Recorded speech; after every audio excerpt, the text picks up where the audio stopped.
جمعية الدعوة والإرشاد وتوعية الجاليات بمحافظة بدر. আলহামদুলিল্লাহ সালাতু ওয়াসসালামু আলা রাসূলিল্লাহ ওয়া বাদ। সুপ্রিয় দর্শক ও শ্রোতা বন্ধুগণ, আজকের আলোচ্য বিষয় মুক্তির উপায়, কিভাবে আমরা মুক্তি পেতে পারি। দুনিয়া আখিরাত উভয়কালে মুক্তি পেয়ে কিভাবে সফলতা অর্জন করতে পারি। রাসূল সাল্লাল্লাহু আলাইহি সাল্লামের বিশিষ্ট সাহাবী উকবা ইবনে আমের রাদিয়াল্লাহু আনহু একদিন রাসূল সাল্লাল্লাহু আলাইহি ওয়াসাল্লামকে জিজ্ঞাসা করলেন, যে হাদিসটি ইমাম তিরমিজি বর্ণনা করেছেন। বললেন, মান নাজাতু ইয়া রাসূলুল্লাহ, কিভাবে মুক্তি পেতে পারি, মুক্তির উপায়গুলি বলুন। দুনিয়া আখিরাত উভয়কালে সফলতা অর্জন কিভাবে করতে পারবো। রাসূল সাল্লাল্লাহু আলাইহি ওয়াসাল্লাম তিনটি চিকিৎসা দিলেন। আমসিক আলাইকা লিসানাক ওয়াল ইয়াসআকা বাইতুক ওয়াবকি আলা খাতিআতুক। অর্থাৎ প্রথম, তুমি জিহ্বাকে ভালো করে ধরে রাখো, কন্ট্রোলে রাখো, সাইলেন্ট।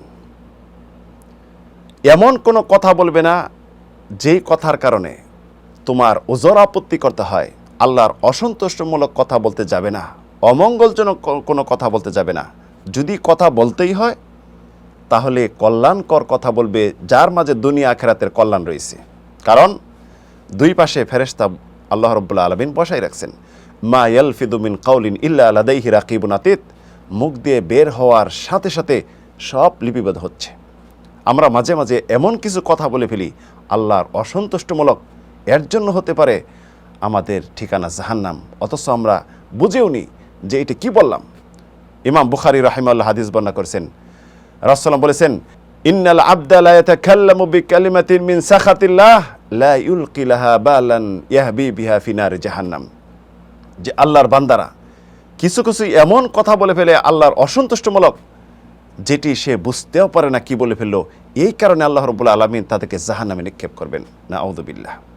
দ্বিতীয় চিকিৎসা, দুনিয়াবি ফিতনা ফাসাদ বালা মুসিবত থেকে বাঁচতে হলে বাসায় অবস্থান করুন এবং নির্জনতায় আল্লাহকে ডাকুন, আল্লাহকে আহ্বান করুন। আল্লাহ রাব্বুল আলামিন আপনাকে যা দিয়েছেন তার উপর সন্তুষ্ট থাকুন, এর উপর শুকরিয়া করুন এবং আখিরাতের কাজে, কল্যাণের কাজে যে আপনার থেকে উপরে আছে তার দিকে তাকান এবং ওই পন্থ পচার চেষ্টা করুন আমল দিয়ে। আর দুনিয়াবি ক্ষেত্রে আপনার যারা নিম্নগামী সেই দিকে তাকান। তৃতীয় চিকিৎসা হলো আপনার ভুল ভ্রান্তি পাপ, এই জন্য আল্লাহর কাছে তওবা করুন, মাপ চান, কান্নাকাটি করুন এবং নিজেকে সংশোধন করুন, ফ্যামিলিকে সংশোধন করুন। তখন দেখা যাবে সমাজ সংশোধন হয়ে যাবে, ফিতনা ফাসাদ বালা মুসিবত থেকে সকলে মুক্ত হতে পারবেন। তাহলে আসুন আমরা এই তিনটি উপায় অবলম্বন করি, দুনিয়া আখিরাত উভয়কালে আমাদের জীবনে মঙ্গল কল্যাণ নিয়ে আসি। আল্লাহ রাব্বুল আলামিন তৌফিক দিন, আমিন আল্লাহুম্মা আমিন।